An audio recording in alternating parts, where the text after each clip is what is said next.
The war is over. The treaties are signed.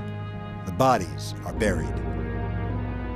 You've just been conquered by the greatest empire on the planet. And whether you're a Gaul or a Carthaginian, whether your homeland is in the east or the west, life as you know it will never be the same again. Rome is coming to town.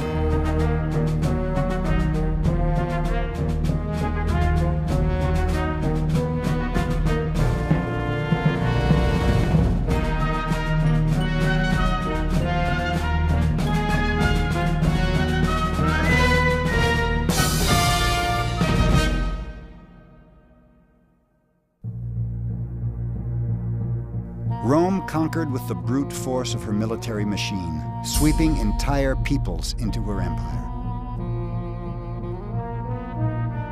At its height, the empire ruled 50 million people. Greeks, Etruscans, Gauls, Egyptians, and countless others came together as a single civilization. But no one became Roman overnight.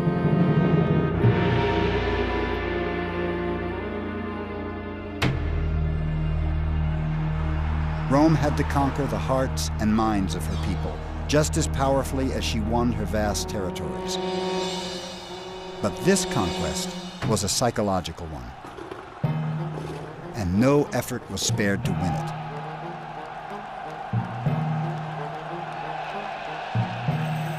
In a single year, 80 AD, the Emperor Titus staged the slaughter of 9,000 wild animals. Countless lions, tigers, elephants, and giraffes traveled fantastic distances to die before frenzied audiences. In a single celebration, the Emperor Trajan presented 10,000 gladiators, slaves and criminals doomed to savage combat for the amusement of Romans. The games were a kind of violent propaganda, cruel displays full of drama and excitement. The games were considered successful the more brutal they were. So a man losing his eyes, or a man losing his tongue, or a woman losing her eyes or her tongue or her fingers or her toes or whatever, that brought the people in the stands to their feet. The public became addicted to the games, and some ancient thinkers worried about the influence of so much violence on the viewer. There is nothing more harmful to one's character. When I return from the arena, I am greedier, more aggressive, and more addicted to pleasurable sensations. I am more cruel and inhumane.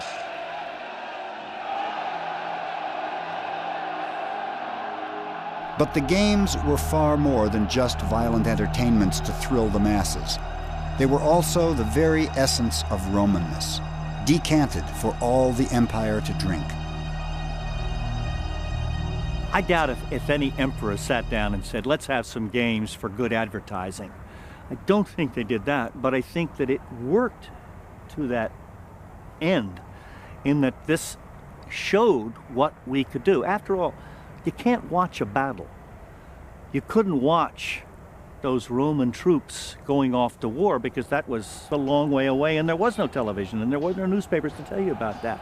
But as much as anything, you could see the construction of the Colosseum and you could see people filling it up, and that would tell you, hey, that's our empire. That's what we're capable of. From Roman Africa to Britannia to the mysterious East, the message of the Roman arena was the same. Rome was the all-powerful conqueror of all she surveyed. Far-flung lands, exotic beasts, criminals, barbarians, slaves, Christians, all would perish at her command. But the games were just one of the ways Rome successfully seduced, cajoled, and coerced her many subjects. So vast an empire had to find ways to unify its diverse population. Everyone had to know what it meant to be Roman. Rome had a genius for assimilating different peoples into her empire, a skill dating back to her modest beginnings. Once, Rome was just an insignificant village with little influence on the world. 350 BC. Rome had existed as an independent power for more than a century. Her influence was spreading slowly but steadily into the lands surrounding the city. Rome's immediate neighbors, the Etruscans, Samnites, Latins, and others, were the first peoples absorbed into the young empire. Rome is quite extraordinary in that when it conquered Italy, instead of enslaving Italy, it made the people whom it first conquered its allies. It gave them citizenship. So Rome is the only case in the ancient world in which its citizen body expanded and expanded and brought more and more of its subjects. What's extraordinary about the people that come into the empire is the extent and the rapidity with which they adopt Roman customs, Roman law codes, Latin as a language. And indeed that becomes the basis of Western civilization for the next 1,000 years. It didn't hurt that Roman culture had so much to offer. Rome was a republic. Citizens had the right to vote and were protected by a sturdy legal system. Rome's military provided order and protection from invaders. And Rome's economy was thriving thanks to the spoils of war and the riches of nature. One of the secrets to Rome's early success was her very favorable location. Blessed by a gentle climate and a long growing season, Roman territory included some of the most fertile farmland in all of Europe. The Tuscany countryside basks in sunshine 2,400 hours a year, the most of any European region. In the 3rd century BC, most of the land was devoted to growing corn or grain, also wheat, barley, and a coarse cereal called all. Corn is the staple diet of the vast majority of the Roman population, something like 70 to 80% of the diet. It's the equivalent of a third world country now. You ate a lot of porridge in ancient Rome, most people did, and very little else, only meat very occasionally. A family might have grown a few vegetables, rosemary and other herbs for flavoring and medicine. If they were lucky, maybe some apples or grapes. My farm is almost 10 acres, just 15 miles southeast of Rome. I have 1 mule and just a few sheep. This land came from my wife's family, and we work it with my brother and his sons.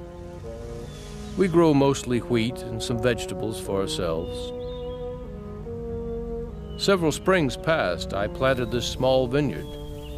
This year, for the first time, we hope to make enough wine to sell. If we're successful, we'll plant more next year. If it fails, I won't be able to pay our debts. At first, Rome was simply a collection of small family farms. But before long, the empire expanded well beyond the limits of a modest city-state and entered the world stage.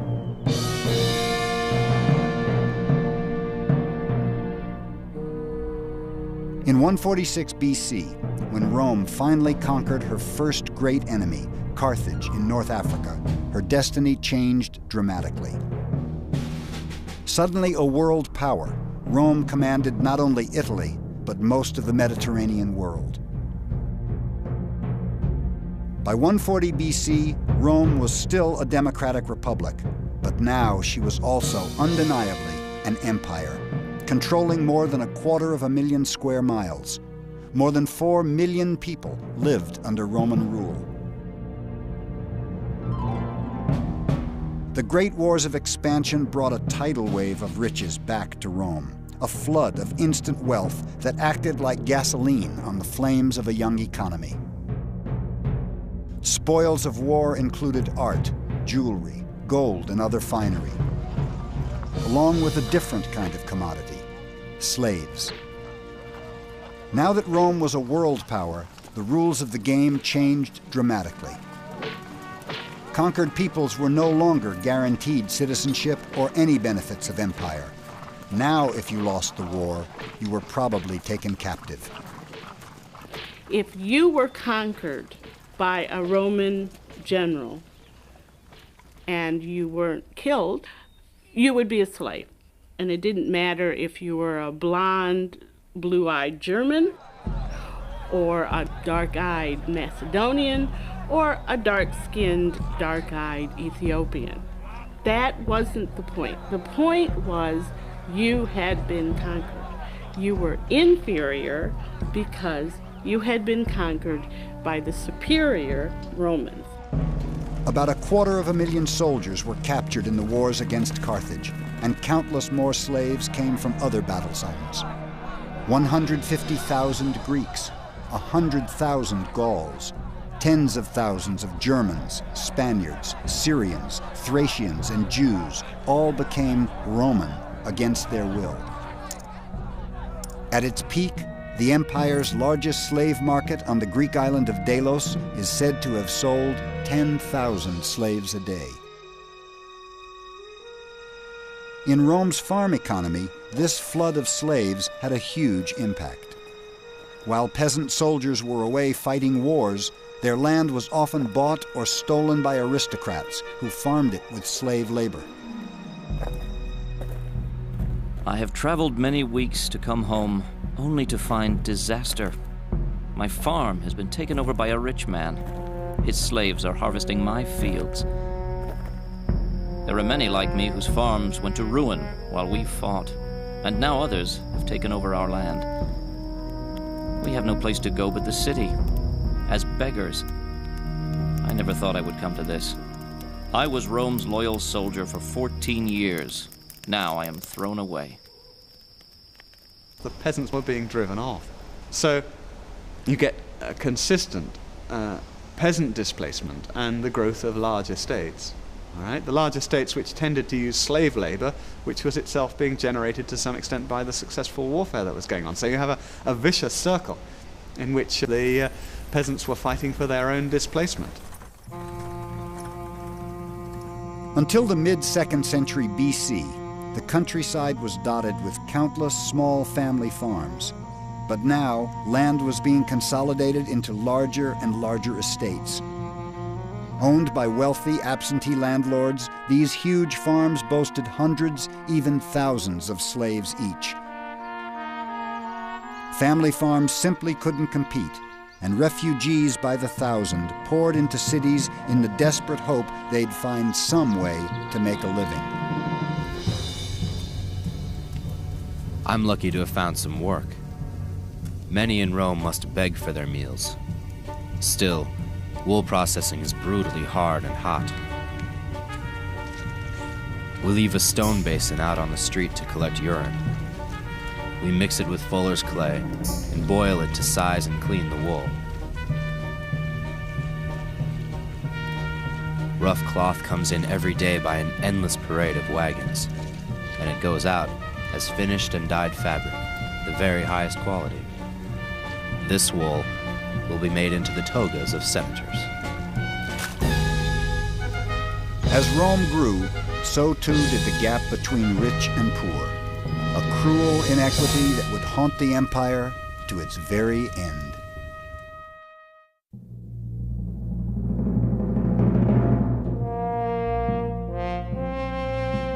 By the late 2nd century BC, so many of Rome's poor had been displaced from rural areas that cities and towns were overrun. Incredibly, the city of Rome ballooned to nearly 1 million souls. A city this size was unheard of in ancient times. Europe wouldn't again see a city as large as ancient Rome until the Industrial Revolution. What I think you'd notice, when you approached the city, you'd go through streets crowded on both sides with tombs. You'd smell bodies burning. It'd be like an American roast on a Saturday evening, except it'd be humans burning. Contrast between rich and poor would be quite striking. Rome appears like every city in the Roman Empire, except it's bigger, grander, more luxurious. Everyone from all over the Mediterranean came pouring in, slaves from the east, Greeks wanting to make a fortune. It was a place where you could make money. It was like New York is to America or to Europeans, a dream place. People weren't the only thing that poured into Rome. The center of the known world was also the greatest importer of everything on the planet. Everything is shipped to you, from every land and from every sea. You can see so many cargoes from India or from Arabia that you might think the trees in those countries had been left permanently bare. Egypt, Sicily, and Libya are your farms. The arrival and departure of ships never cease, and consequently, it is quite amazing that there is enough room in the sea, much less in the harbor, for the ships. Aelius Aristides. If you were rich enough to enjoy it, Rome was indeed Rome, the grand and glorious marketplace of the world. Cargo unloaded in the port was spectacular in both volume and quality. Marble, papyrus, jewels, gold, spices, silk, ivory, fur, and linen arrived by the shipload. Romans were voracious consumers of wine, oil, and wheat, and wealthy connoisseurs of the finest luxury goods their empire had to offer.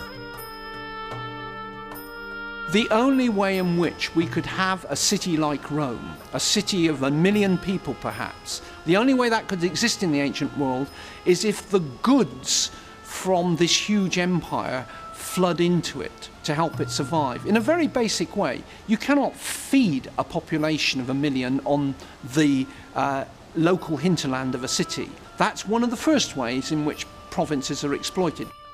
Fantastic amounts of grain now came from North Africa, Sicily, and Sardinia. The city of Rome alone devoured 400,000 tons each year, almost a quarter of which was now given away to the poor. The army needed another 150,000 tons to stay on its feet. Rome also imported spices and perfume from the east, olive oil and fish sauce from Spain, pottery from Gaul. Rome's appetites were insatiable, and yet her exports were meager by any standards. A great many ships entered port full and left empty. But for all the riches she consumed, the huge city did trade something of great worth. What Rome exported to her colonies and provinces above all was Romanness. The army spread a unifying language, Latin, throughout the empire, as well as a single currency, something European countries are attempting again today. But Rome's influence went much deeper still. It's hard to imagine what thoughts went through the minds of the recently conquered when their new colonizers set about building a Roman town. Surely they knew they were conquered when they saw their humble village transformed into a majestic city of marble and stone. What's remarkable about the Roman Empire is that wherever you went, you found a Roman town. All towns were remarkably alike. So basically what the Romans succeeded in doing is spreading images of Rome all over the empire. In fact, it's not unreasonable to credit the Roman Empire with inventing the city as we know it, along with state-of-the-art technology, architecture, and building techniques. But it was sometime in the 2nd century BC that Roman builders discovered something truly momentous about what happens when you add volcanic ash to lime. When they first explained to me that we would use this ash to make a bridge, I didn't understand. It's hard to believe until you see it, but when we mix it with water, limestone, and gravel, it'll turn into stone, harder than you can believe. It's a fantastic thing. You can make a wall as hard as any stone. They called it cimentum, the first true concrete. It's the key reason why so much of what Rome built still survives today.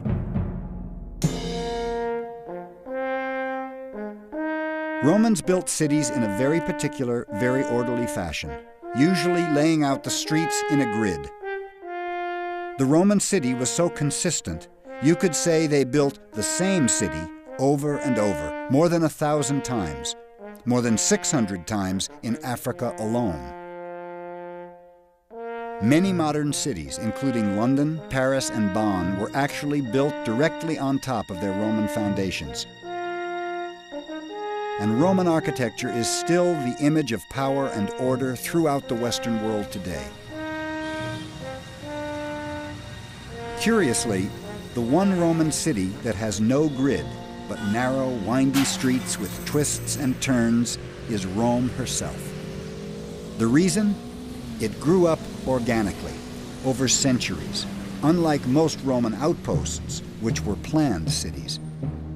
But Rome did serve as a model in many other ways. The perfect city, Romans believed, always had the same key elements: temples, theaters, baths, roads, and outdoor public spaces. Of course, you needed a marketplace, and most certainly a brothel.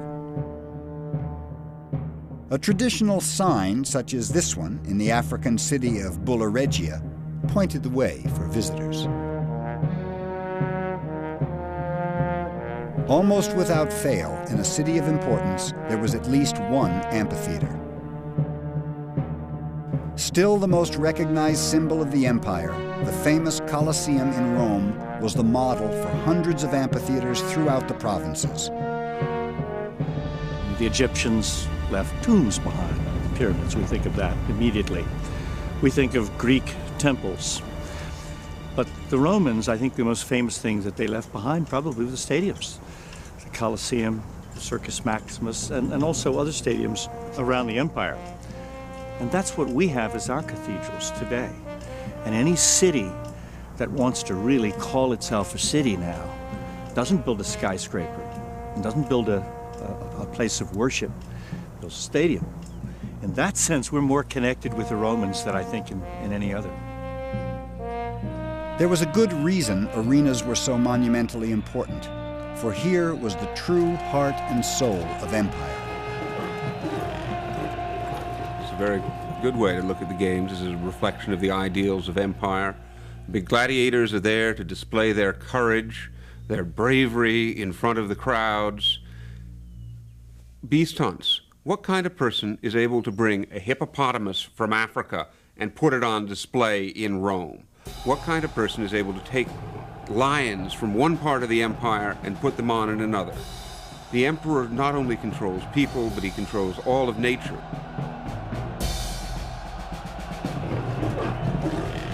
A typical day at the arena began with a beast hunt in the morning. Lions, tigers, bears, the more exotic the better, were pitted against men specially trained for the job.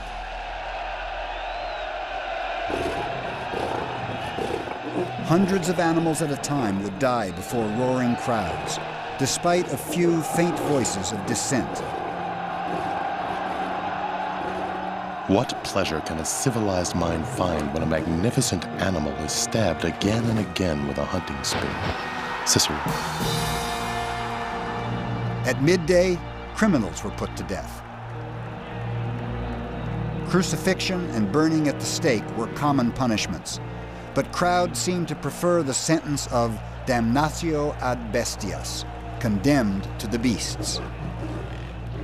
Terrified animals attacked prisoners chained to posts or bound up with fresh meat.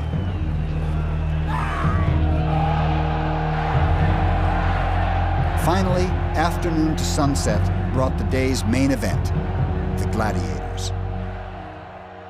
It's very difficult for people who admire the Romans and the glory of Rome and all that to come to terms with the fact that Romans were prepared to sit round and watch people kill each other. The explanation, I think, is that even the poorest Roman citizen got some sense of a lift out of feeling, well, at least I'm not like that. It was a way of expressing the other of getting a feeling that there is a world out there that is different from civilization.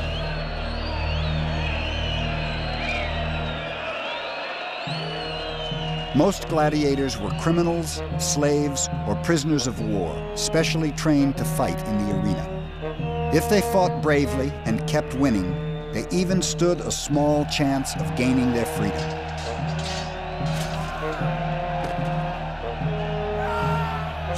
Not quite as many died in these combats as Hollywood supposed, but there was always a pile of corpses to be hauled away at day's end. The stench of death was so overpowering in the arenas that specially installed sprinkler systems sprayed perfume into the audience. In time, the foul odor of Roman decadence would grow harder to disguise.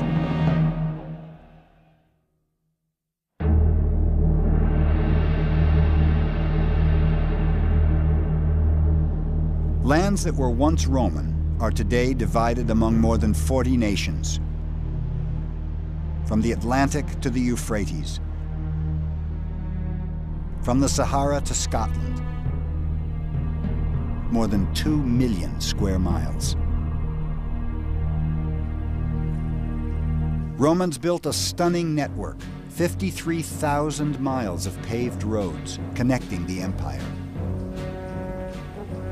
Roman roads put end to end would have circled the earth twice. And they were so well built, many survive to this day with the original paving stones. Like the American interstate system, Roman roads made it possible to defend a huge territory. The endless byways also accommodated tax collectors, traders, and messengers as they traveled from exotic Egypt all the way to the hostile Scottish Moors. A fast courier could travel nearly 200 miles in a day. The army could reach anywhere in the empire in a matter of weeks. The march from Rome to Spain was said to take just 27 days. The phenomenon of Roman roads explains much about how Rome spread her influence around the world, and even across the centuries to our own time. From the ruts carved into ancient roads by chariot wheels 2,000 years ago, we get the modern railway gauge for American and European trains. Wherever 3 major roads crossed, news was often posted for travelers. The Latin word for such a crossroads was trivia, or trivia, literally a 3-road junction. Roads also carried Roman culture throughout the empire. We think of the spread of Roman culture akin to the spread of blue jeans and McDonald's. I think we're looking at it very much the right way. Why is it now that we have football being played in Europe? Or just look at the way the NBA is able to export itself. Michael Jordan as Virgil. I think there is a certain amount of connection here. That's the best analogy, I think, for the spread of Greco-Roman culture, and people could resent it in just the same way they resent Americanization now. How you felt about the domination of Roman culture probably had everything to do with your lot in life. The majority of Roman subjects were farmers, whose lives may have changed little under Roman rule. The Roman Empire and Romanization, this use of Latin language is the creation of city cultures, straight roads, Roman dress, the toga, and so on, is in fact very superficial. Beneath it, in many societies, remained a local native culture. And when the Roman Empire breaks down, for example in Roman Britain, what very quickly re-emerges is that native culture that has always been there. On the other hand, if you were wealthy and lived in a provincial city like Bulla Regia or Londinium or Trier, you were in a position to enjoy the vast luxuries of empire. Buildings, roads, bridges, commerce, and protection, all courtesy of the conquering Romans, made life in a provincial city quite a bit more comfortable and healthy. Romans enjoyed a technology boom unprecedented in ancient times. Their ingenuity brought the world everything from a 2-cylinder pump used for firefighting to sophisticated weaponry,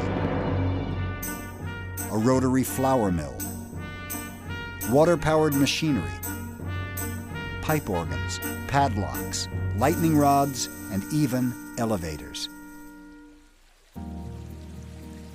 But of all the wonders Rome brought to the world, to the common man, perhaps the greatest luxury of all was fresh, clean, running water.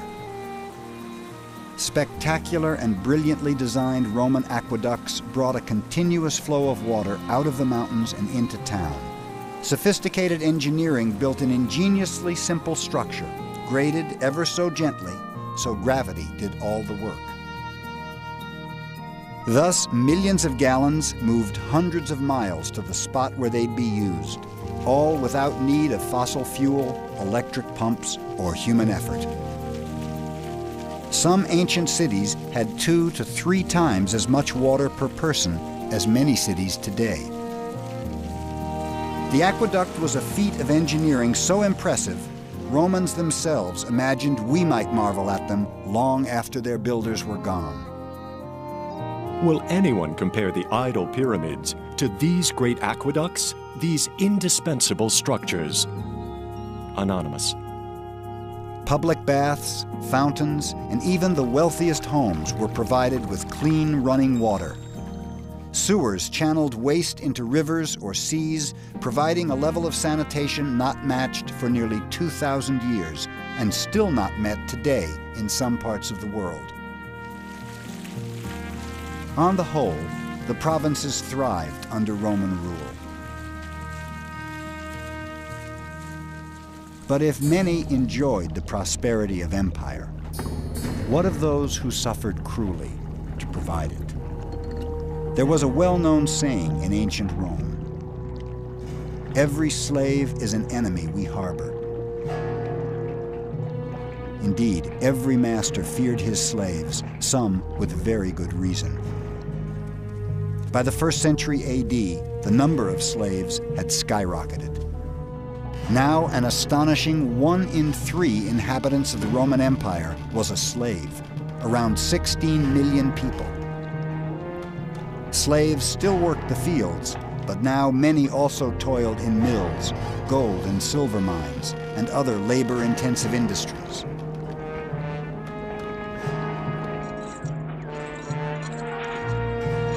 The slaves in the mines thronged, all in chains, all kept at their work continuously day and night. No one could look upon the squalor of these wretches without feeling compassion for their plight. They may be sick or maimed or aged, but there is no indulgence. All alike are kept at their labor by the lash until they die in their torments, and death is welcomed as a thing more desirable than life. Diodorus Siculus. In the cities, the lot of a slave was often better. Some were well-educated tradesmen or doctors. A select few even had positions of power and influence. But the vast majority of slaves were laborers, bred and treated like farm animals. There are those who will say, well, it wasn't so bad to be a slave. Look at slaves, educated slaves, who were treated very well by their owners. Cicero treats certain slaves as friends. Wet nurses were often very much favored by the children that they nursed, and so on. But that, I think, is a pernicious way of looking at slavery and excusing it. The reality for the vast majority of the slaves in the Roman world was that life was nasty and short and brutish. Though some escaped and a few managed to buy their freedom, most slaves had no real hope of liberty. For them, there was only one option left: organized rebellion.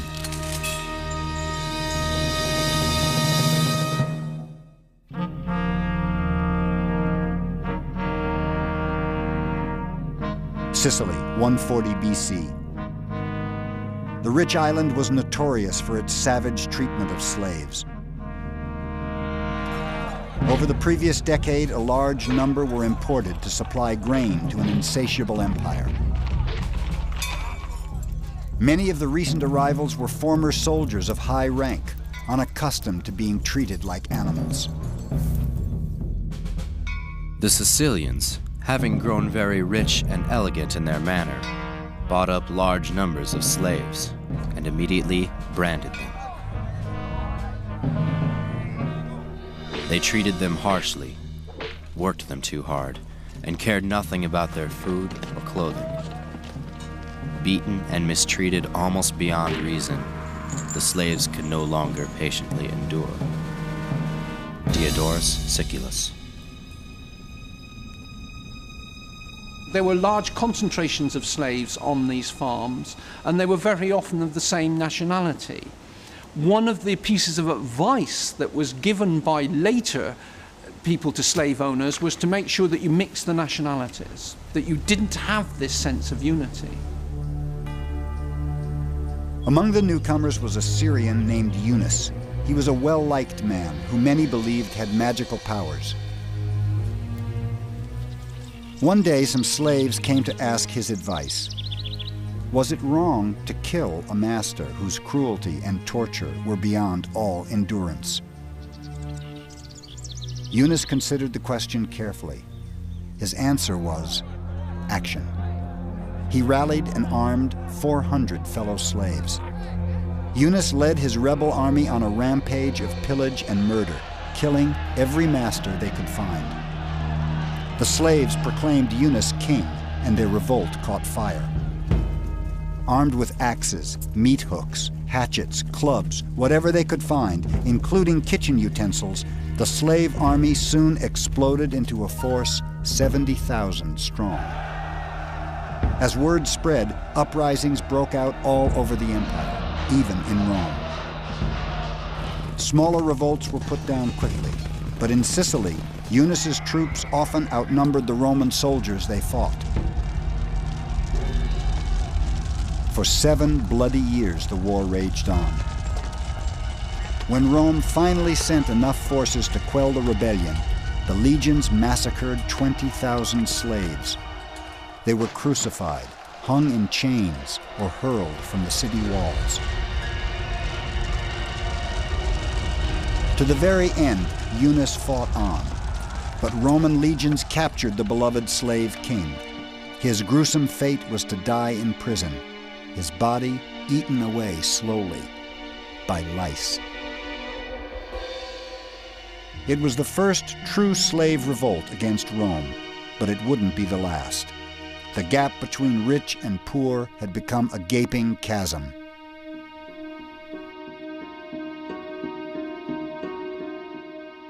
The poorest were wretched, while the top of the heap were as wealthy as the empire herself. And the Roman Empire was rich. While the empire grew, there was good reason for Rome's fantastic wealth. With each new conquest, the spoils of the world flooded into Rome. It was an unbeatable formula. Constant victory in war brought a steady flow of gold, riches, and slaves. As long as Rome won rich new territories, she would continue to flourish.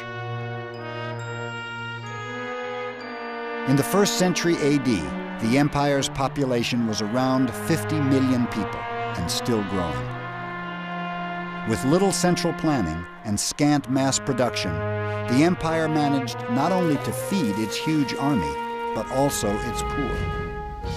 About half of all people living in cities depended on the government's grain dole, something the poor had come to think of as a right, along with games in the arena.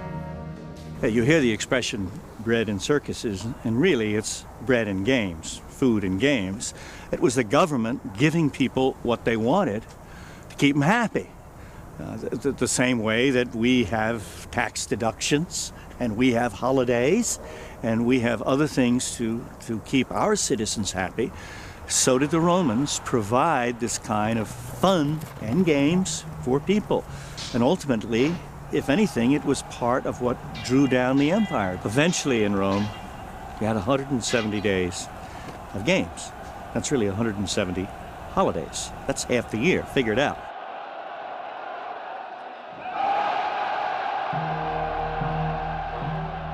Beginning in 31 BC, the famous Pax Romana was a period of splendid prosperity for the great empire. 2 glorious centuries of peace and order blessed Rome and her colonies. And even now the empire grew, in the 2nd century AD, shifting eastward to add Mesopotamia, Syria, and Arabia. The empire now stretched 3,000 miles from end to distant end. Riches continued to pour in. The population grew. People lived longer lives, and the land yet gave forth its generous bounty. It must have seemed like Rome could go on forever.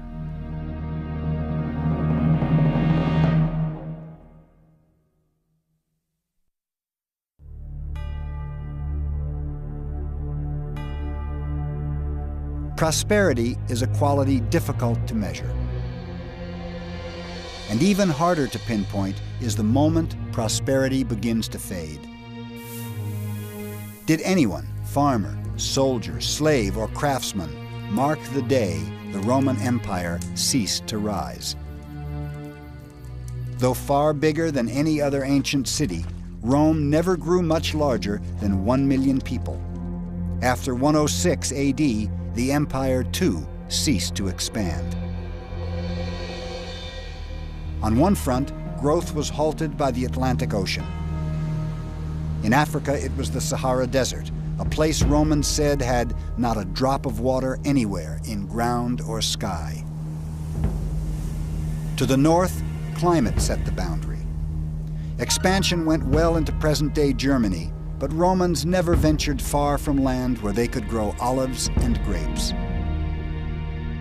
They went beyond the world of the olive and the vine into northern Europe, beyond the Black Sea, and they thought this was a very strange world indeed, because they crossed these sort of vegetable boundaries, if you like, into a world that was full of beer drinkers, in which people cooked with butter rather than olive oil.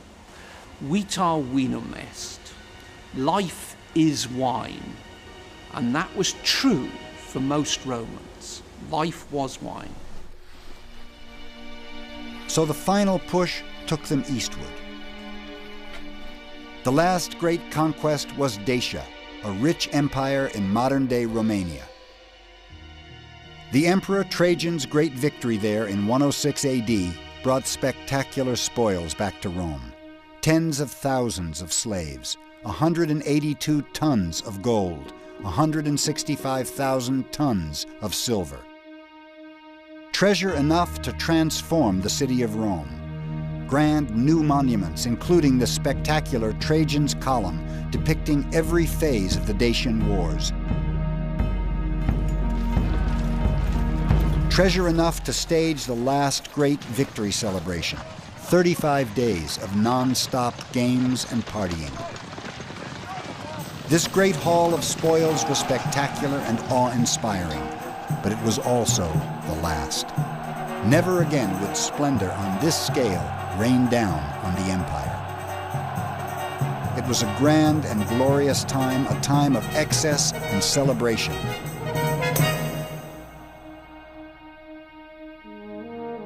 But did anyone notice a few small but significant changes?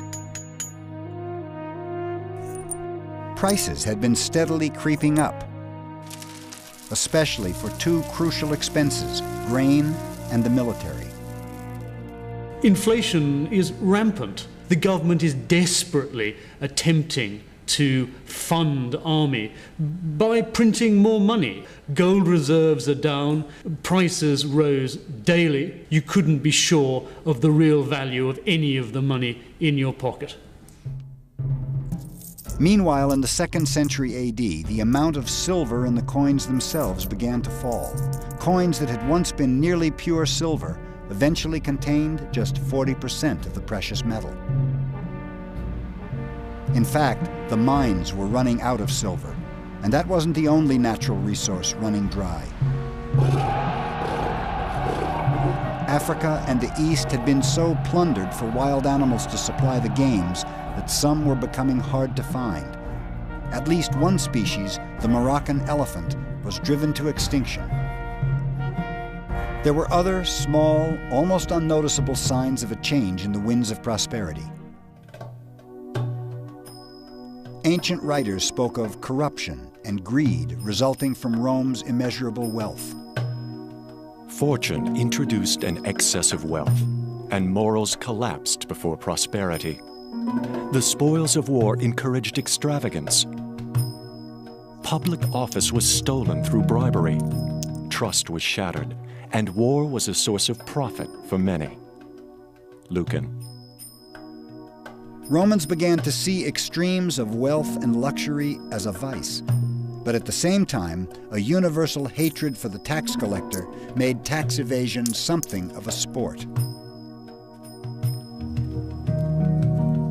Should you wish to abuse a tax collector, you might try saying burden, pack animal, sneak thief, shark, oppressor of the downtrodden, strangler, nail in my coffin, and all the other vile terms you can find. Petronius.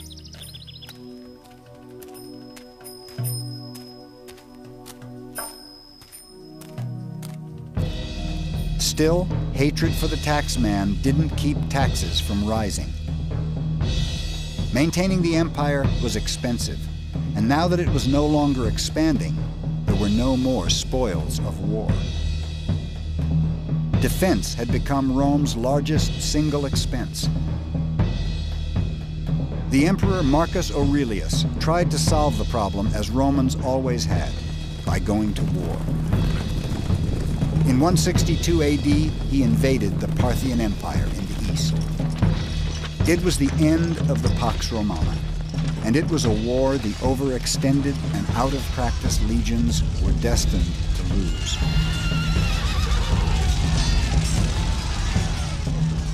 When the soldiers returned to Roman soil, they carried a few treasures and something else. Of all the things Romans had brought home from abroad, this final import was as ironic as it was devastating. We are soldiers of the 15th Legion. We've been at war against the king of Parthia. We took the capital city, but held it only a short time. In retreat, we've had to hide our spoils along the way. Most of the legionaries are sick. Soldiers who were hale and celebrating with us just a few days ago are dead. The towns where we usually stop won't even let us in. They say we're doomed. They say it's the plague. To this day, no one knows exactly what dread disease those soldiers carried home from the east. Probably not the bubonic plague that ravaged Europe centuries later, but something just as horrible. Uncounted thousands died in Rome and other cities across the empire. Such great pestilence devastated all Italy that everywhere estates, fields, and towns were left deserted. Without farmers or inhabitants, they reverted to ruins and woodland. The disease spread like wildfire, hitching a ride with those who traveled the great roads of empire. It is said a quarter of the population died. From the frontiers of the Persians as far as the Rhine and Gaul, the foul touch of plague polluted everything with contagion and death. Ammianus.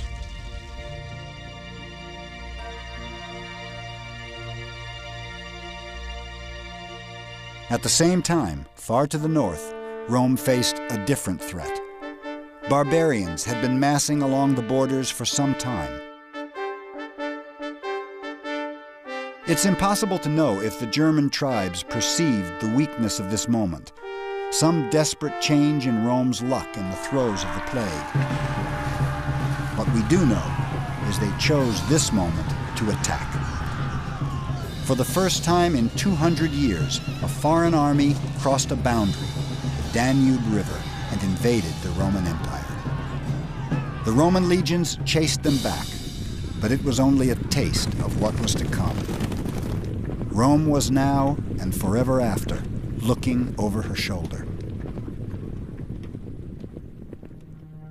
Did anyone actually notice the bloom was off the rose?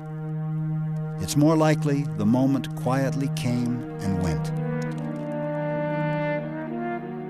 The empire was by no means at an end. Its fortunes would ebb and flow for centuries yet. But the greatest empire the world had ever known was now slipping through Rome's grasp. Whatever you choose to call it, arrogance, greed, corruption, cynicism, or simple bad luck, whatever it was, one day the slow decay of power and glory began. And the Roman Empire ceased its splendid rise.